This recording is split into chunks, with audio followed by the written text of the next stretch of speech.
pack yang ke-14. Let's see what we... Oh, kenapa ada warna merah ni? Warna merah leader card kan? Warna merah leader card kan? Yes, warna merah leader card. Oh. Alah, mangkuk ni lagi Brook. Tapi ni Brook dekat filem Red. Sempat sebenarnya pakai ni, tapi gambaran dia biasa saja. So kurang sikit lah, tapi still lah not bad lah. Yang ini kita dah dapat tadi kan, so kita boleh abaikan. Jim ini lagi selamat daripada Brook tadi. Ini kau ambil, kau betul-betul muka masam dia bagi kat aku terus macam tu. Ini aku nak simpan. Aku rasa ni cantik.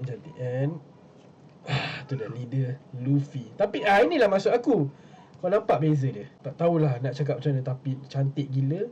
Yang ni tu ada colour yang macam ni. Kadang-kadang colour purple dekat sini kan. Dia ikut colour-colour card dia lah, hijau, biru. Tapi yang tadi tu macam cantik lah, ngam lah colour dia kan. Ini ni biasa sajalah. Tapi a leader is a leader. So kita simpan. Dan sekali kita ada R card si siapa ni?